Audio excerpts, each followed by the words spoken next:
since the way the average is calculated, before the average, we're going to be at the current level. Before the meeting, we're going to be at the current level. After the meeting, we're going to be at the new level. So I need to know how many days are there before and after. So May meeting is on 3rd of May. So on 3 of the days, I know for sure, unless there is an emergency meeting in the meantime, Fed funds rate is going to be 483, and 28 days after that, it's going to be based on the new number. Okay.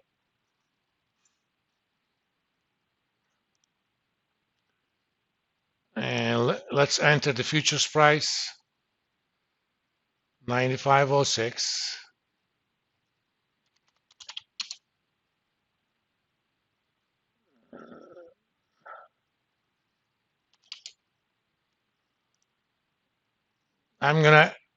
These two are inputs for the lowest amount of change. I'm going to do that by increments of 25. That's going to get the upper bound. Before I had negative 25. If you don't enter the right bracket, it basically says do something about it. Upper bound too low, increase it. When you don't get any message here, this template says it's going to be either no move or it's going to be a 25 basis points move. And we're going to attach a probability to that move, upper move. So given that probability, the expected average for that month is going to be 485. The rate implied by the market is 494. So I need to make the difference between the two 0. You know how we do that, goal seek.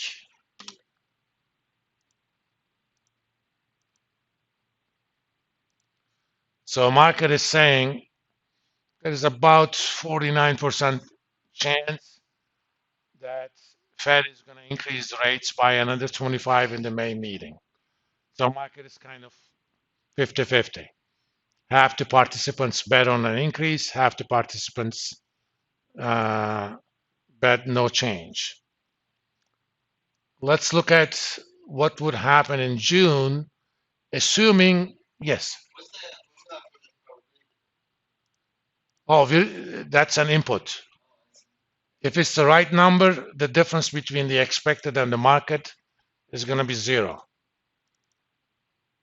And expected is that probability times average if the lower bound happens, and 1 minus that probability average if the upper bound happens.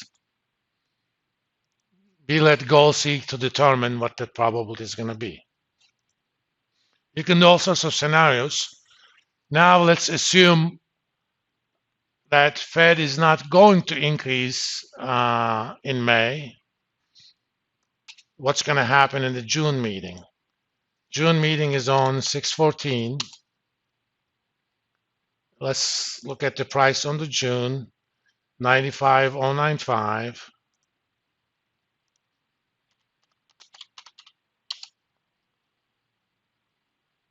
So again, it says it's going to be either no move or one move, a quarter point move up.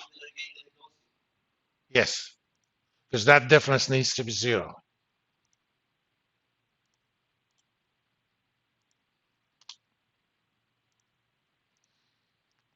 And we can also calculate that algebraically, but I like keeping templates simple formula-wise. Let the complicated work be done by goal seek. So market is saying that if they don't increase it in May, the chances that they're going to increase it in June is 56.25. That's what I'm going to look. Now let's assume that they didn't increase it in May or June. The July meeting is on 26th. You can get that from FOMC website. I just happen to know what it is. And upper bound is too low. That means I need to increase lower bound by 25. So this basically says in June, either, oh, I'm sorry. I haven't entered the number yet. I have to enter the 9516. Okay. Again, in the July meeting, market says either no change or 1/4 point move. Let's get the probability.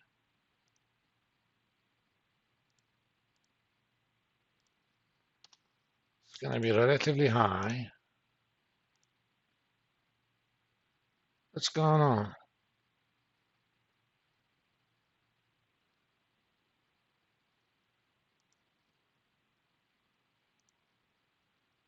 I think I'm doing something wrong.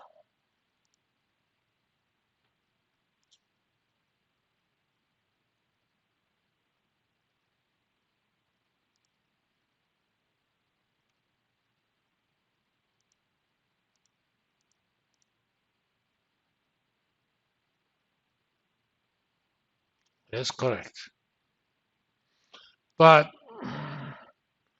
I usually don't put that much confidence in stuff that's far away because there's a lot of time for new data come in and Fed change their stance.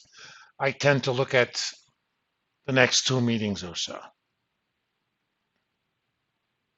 There's no meeting in August, so you can pretty much figure out what the market thinks on that month in terms of average.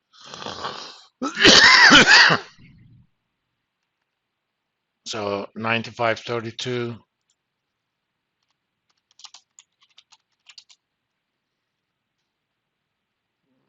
So market is actually possibly expecting a decline in rates either in July. That's kind of the idea.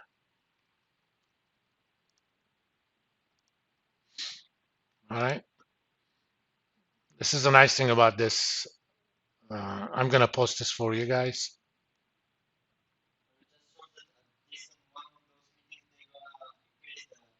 Yeah.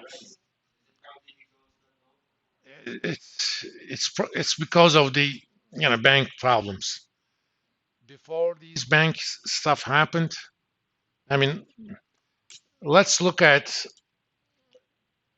the March contract. We happen to know that they increased the rates today, right? Let's see where the March contract was trading at the end of February.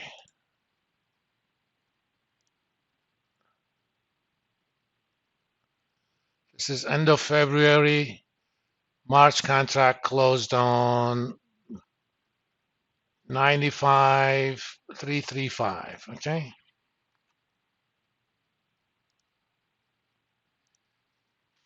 The Fed funds rate, effective Fed funds rate was 258, 458. Futures price was 95,335.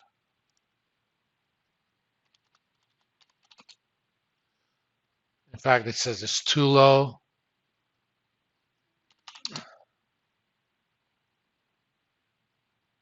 Oh, I had the meeting date wrong. Okay.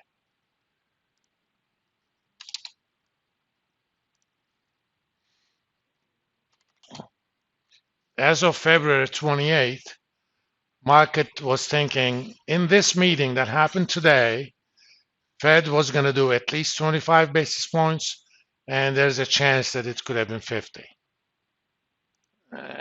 Let's look at the probability of that.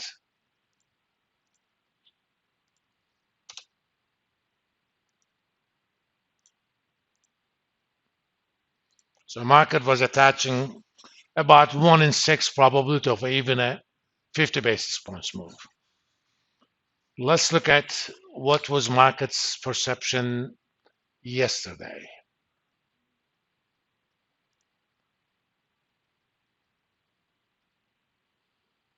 Close was 95,365, okay?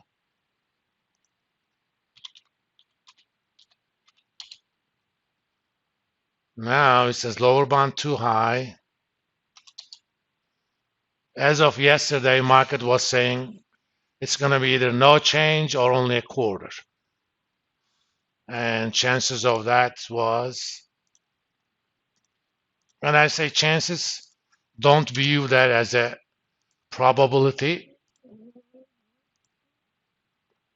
View that roughly as about 3/4 of the market or participants were betting on a 1/4 increase, 1/4 point increase.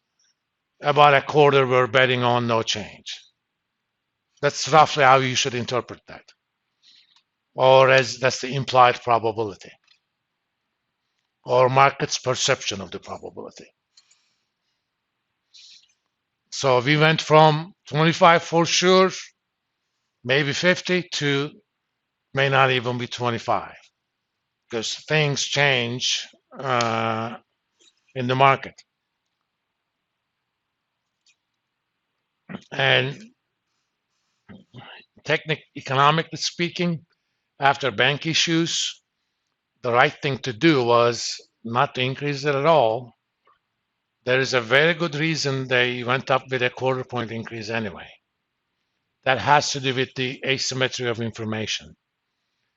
Fed knows a lot more about the health of the banking system than we do, even most sophisticated market participants. They have access to data that's not public. You know, in Fed examination terms, it's called camel data. Look at the acronym. I don't remember what it is now. They know a lot more than we do. If they ended up not increasing the rates, that would have signaled to the market that things are a lot worse than we think it is.